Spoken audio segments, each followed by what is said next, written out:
Selamat malam pemirsa, bertemu kembali dengan saya Bona Azari Disak dalam program Laporan Khusus KTT ke-43 ASEAN 2023.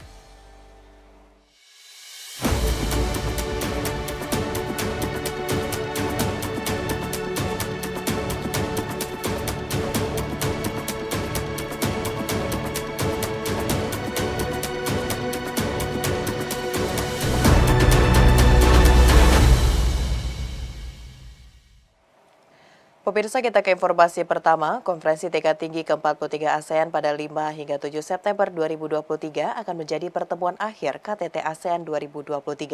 Selama hampir 1 tahun, Indonesia telah menggelar berbagai rangkaian pertemuan tingkat menteri hingga ke tingkat kepala negara di Labuan Bajo pada Mei lalu.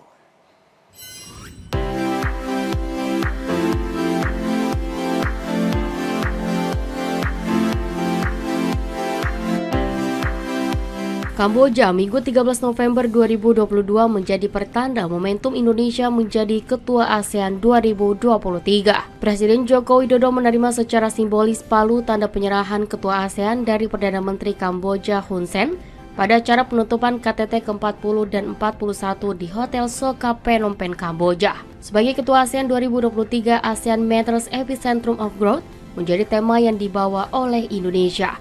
Tema besar itu disampaikan Presiden dalam pidato usai menerima tongkat estafet keketuaan ASEAN dari Kamboja. It is an honor for Indonesia to assume ASEAN chairmanship in 2023.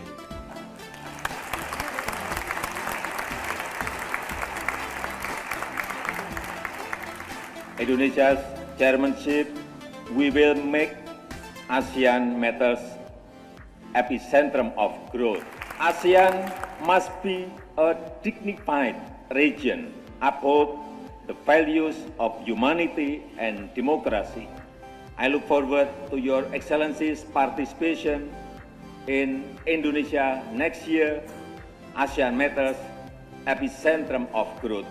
Pemerintah Indonesia memilih tema ASEAN Matters Epicentrum of Growth berlandaskan keinginan Indonesia yang ingin lebih mengkapitalisasi posisi ASEAN sebagai pusat pertumbuhan ekonomi yang lebih tinggi dari pertumbuhan ekonomi dunia. Tongkat keketuaan ASEAN Indonesia dimulai sejak 1 Januari 2023 hingga 31 Desember 2023. Pembukaan kick-off keketuaan ASEAN Indonesia dilakukan langsung oleh Presiden Joko Widodo, para menteri dan duta besar negara sahabat di Bundaran Hotel Indonesia, yakni pada Minggu 29 Januari 2023. Saya meyakini bahwa ASEAN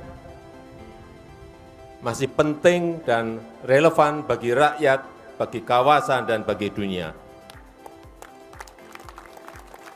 Bahwa ASEAN akan terus berkontribusi bagi perdamaian dan stabilitas di Indo-Pasifik. Dan dengan mengucap Bismillahirrahmanirrahim pada pagi hari ini secara resmi saya nyatakan kick-off Keketuaan ASEAN Indonesia 2023 dimulai.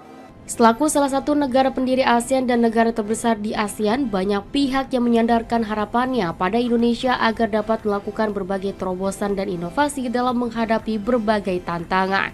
Sejak awal tahun, rangkaian agenda digelar dengan kick-off pertemuan Menteri Luar Negeri tingkat ASEAN pada 3 dan 4 Februari 2023 yang digelar di Sekretariat ASEAN Jakarta. Setelah itu, berbagai rangkaian pertemuan ASEAN digelar di sejumlah daerah di Indonesia, mulai dari Bali, Lombok, Surabaya, Makassar, Yogyakarta, dan kota lainnya. Gelaran ini ditujukan untuk menarik potensi devisa negara hingga miliaran rupiah. Sementara itu, lokasi puncak KTT ASEAN 2023 digelar di 2 kota berbeda, yakni Labuan Bajo, Nusa Tenggara Timur, dan Jakarta. Labuan Bajo dipilih sebagai media promosi salah satu destinasi pariwisata prioritas yang telah ditingkatkan infrastrukturnya oleh pemerintah.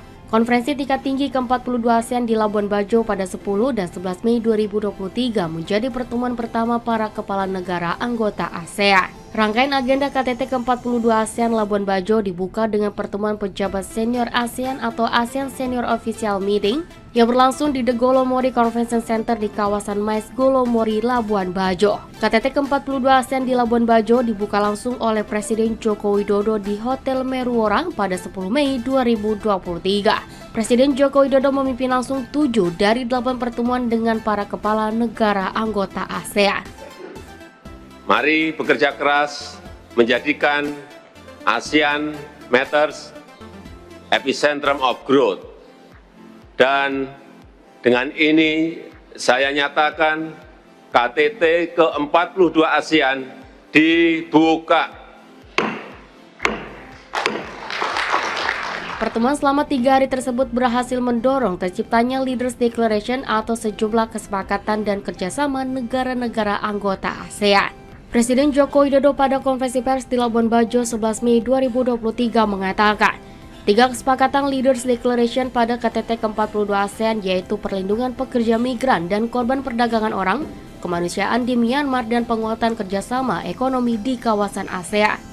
Pada kesepakatan TPPO, Presiden Joko Widodo mengajak anggota negara ASEAN menindak tegas para pelaku TPPO. Dan untuk kemanusiaan di Myanmar, Presiden mendorong negara ASEAN untuk tidak memberikan toleransi terhadap pencederaan nilai-nilai kemanusiaan sesuai 5 poin konsensus. Lalu kerjasama ASEAN untuk membangun ekosistem mobil listrik dan konektivitas pembayaran digital antar negara. Setelah perhelatan KTT ke-42 ASEAN di Labuan Bajo selesai digelar, berbagai agenda pertemuan tingkat menteri berlanjut hingga Agustus akhir kemarin.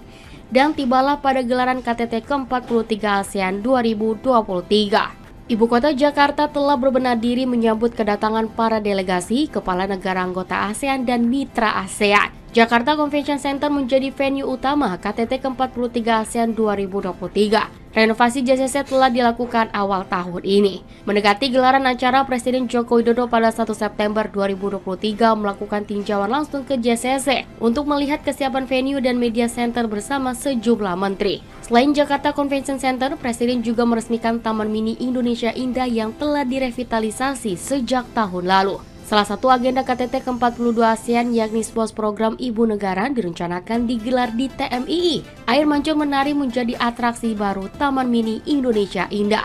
Untuk mengamankan jalannya KTT ke-43 ASEAN, TNI dan Polri pun berkolaborasi menyiapkan keamanan khusus bagi para tamu VVIP dan VIP. Sebanyak ratusan personil diterjunkan mengamankan KTT ke-43 ASEAN. Soal moda transportasi janganlah ditanya. Pemerintah konsisten menggunakan kendaraan listrik sejak presidensi G20. Penggunaan moda transportasi listrik menjadi bentuk komitmen pemerintah dalam transisi energi ke energi ramah lingkungan. Moda transportasi listrik tidak semata untuk delegasi dan tamu VVIP saja, namun termasuk di dalamnya bus dari bandara menuju JCC dan shuttle di dalam GBK. Itulah perjalanan dan persiapan Indonesia sebagai Ketua ASEAN 2023. Sejalan dengan tema ASEAN 2023 ASEAN Matters Epicentrum of Growth, diharapkan Indonesia sebagai Ketua ASEAN 2023 semakin menguatkan pencapaian dan fondasi visi ASEAN 2045 dan menguatkan kelembagaan ASEAN.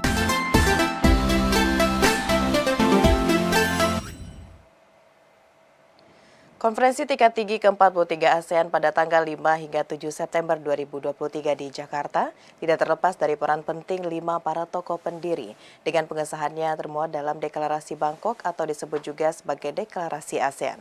Lantas siapa saja dan negara mana saja yang termasuk di dalamnya? Berikut video selengkapnya untuk Anda. Association of Southeast Asian Nations atau yang disingkat sebagai ASEAN merupakan organisasi geopolitik serta ekonomi yang beranggotakan negara-negara Asia Tenggara. Organisasi yang didirikan tepat pada tanggal 8 Agustus 1967 ini diprakarsai oleh 5 tokoh pendiri ASEAN dengan pengesahannya termuat dalam Deklarasi Bangkok atau disebut juga sebagai Deklarasi ASEAN. Kelima tokoh tersebut, satu diantaranya ialah Adam Malik dari Indonesia. Pria yang lahir di Pematang Siantar, Sumatera Utara pada tanggal 22 Juli 1917, merupakan seorang wartawan profesional yang mendirikan kantor berita Antara bersama rekannya. Saat menggagas ASEAN kala itu, dirinya juga menjabat sebagai Menteri Luar Negeri Indonesia dan pada tahun 1978 ia juga sempat menjabat sebagai Wakil Presiden ketiga Republik Indonesia menggantikan Sultan Hamengkubuwono ke-9. Indonesia berperan penting dalam peletakan dasar hubungan yang harmonis di antara negara Asia Tenggara. Salah satunya yaitu sebagai pemrakarsa dicetuskannya Bali Concord II di Bali akhir tahun 2003. Pendiri kedua yang mewakili Filipina ialah Narciso E. Ramos. Pria yang menjabat sebagai Menteri Luar Negeri Filipina saat pembentukan ASEAN ini lahir di kota Asingan, Filipina pada tanggal 11 November 1900. Narciso juga merupakan seorang politikus dan diplomat sekaligus sebagai mantan pengacara dan wartawan yang mewakili penandatanganan Deklarasi Bangkok saat itu. Tak hanya Indonesia, ASEAN juga memberikan manfaat yang besar bagi Filipina. Salah satunya dalam memperkuat stabilitas kemajuan negaranya yang menjadikan organisasi tersebut sebagai bagian politik luar negeri Filipina mulai tahun 1970-an. Selain itu, tokoh pendiri ASEAN yang berasal dari Malaysia ialah bernama Kapten Tun Abdul Razak.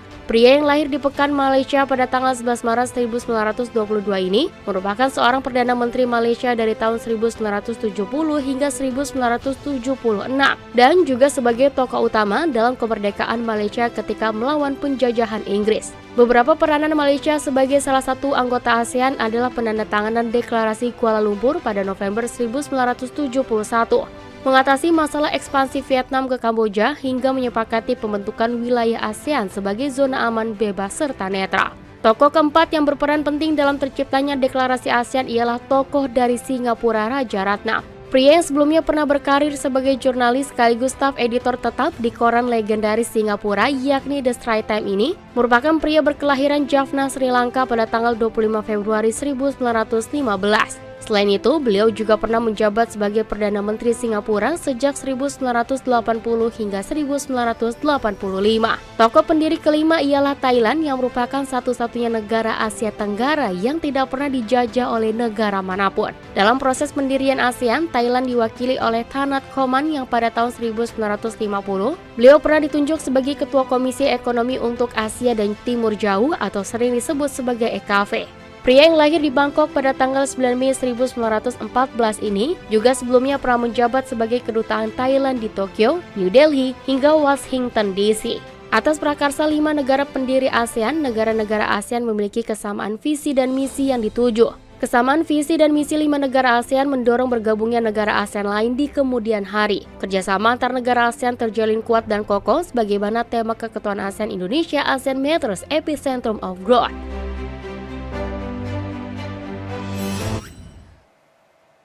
Pemirsa, pertemuan pejabat senior atau Senior Official Meeting KTT ke-43 ASEAN akan fokus pada pembahasan penguatan dan kapasitas kelembagaan organisasi ASEAN.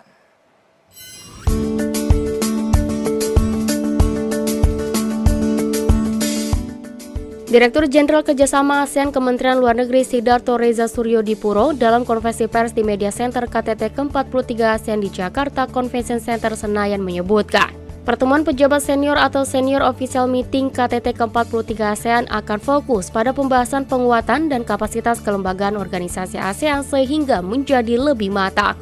Sidarto menegaskan pesan tentang penguatan kelembagaan ASEAN telah beberapa kali ditekankan oleh Presiden Joko Widodo di beberapa kesempatan, agar ASEAN lebih responsif terhadap berbagai perubahan di kawasan dan keanggotaan yang tegas. Kemudian berbagai hal lain dalam konteks penguatan kelembagaan, kapasitas dan kelembagaan ASEAN.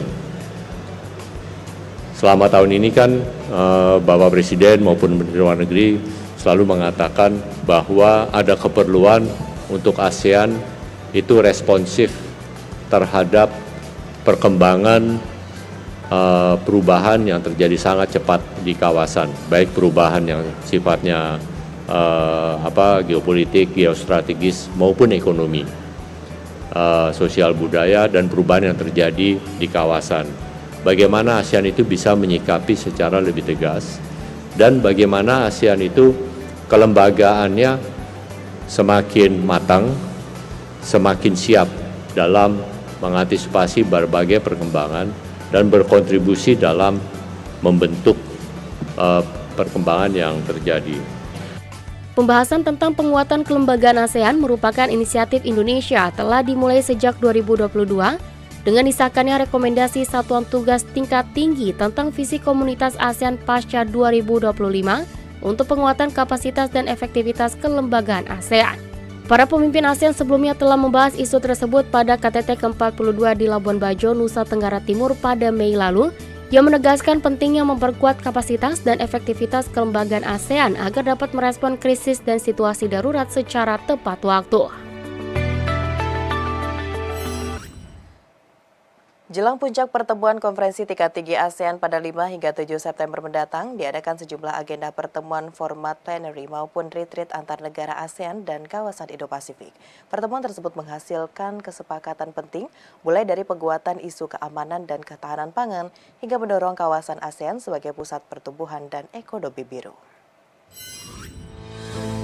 Puncak konferensi tingkat tinggi ASEAN ke-43 di Jakarta akan berlangsung besok mulai tanggal 5 hingga 7 September 2023. Sederet agenda pertemuan pejabat tinggi ASEAN atau ASEAN Senior Officials Meeting telah dilakukan dalam rangkaian persiapan konferensi tersebut sejak 3 hingga 4 September di Sekretariat ASEAN Jakarta. Senior Officials Meeting membahas sejumlah hal terkait prioritas keketuaan Indonesia di ASEAN 2023 dalam tema ASEAN Matters Epicentrum of Growth. Direktur Jenderal Kerjasama ASEAN Kementerian Luar Negeri Republik Indonesia, Sidarto Reza Suryodipuro menyampaikan, SOM merekomendasikan berbagai dokumen dan keputusan kepada pemimpin ASEAN di KTT, di antaranya ASEAN Economic Community Council, ASEAN Political Security Community Council, dan ASEAN Coordinating Council. Selama tahun ini kan Bapak Presiden maupun Menteri Luar Negeri selalu mengatakan bahwa ada keperluan untuk ASEAN itu responsif terhadap perkembangan perubahan yang terjadi sangat cepat di kawasan, baik perubahan yang sifatnya geopolitik, geostrategis maupun ekonomi. Pada pertemuan Menteri Dewan Masyarakat Ekonomi ASEAN atau ASEAN Economic Community Council yang dipimpin oleh Menteri Koordinator Bidang Perekonomian Republik Indonesia Erlangga Hartarto telah menyepakati 4 dokumen inisiatif, di antaranya pertama, Leaders Declaration on Strengthening Food Security and Nutrition in Response to Crisis. Kedua, Leaders Statement to Develop the Asian Digital Economic Framework Agreement. Kemudian ketiga adalah ASEAN Leaders Declaration on ASEAN as Epicentrum of Growth ASEAN Leaders. Dan keempat adalah ASEAN Blue Economy Framework. Selanjutnya pada pertemuan Dewan ASEAN Political Security Community, Menteri Koordinator Bidang Politik, Hukum, dan Keamanan Indonesia Mahfud MD menyoroti sejumlah kasus di kawasan ASEAN yang perlu diawasi. Salah satunya mengenai perdagangan manusia atau TPPO. Mahfud juga menyatakan kejahatan transnasional lainnya juga patut mendapat perhatian. We need to ensure the prevention, prosecution of perpetrators and victims protection. This applies not only for TIP but also for the increasing threat of other transnational organized crimes. Money laundering, illicit drugs, and terrorism can only be addressed by stronger cross-border cooperation.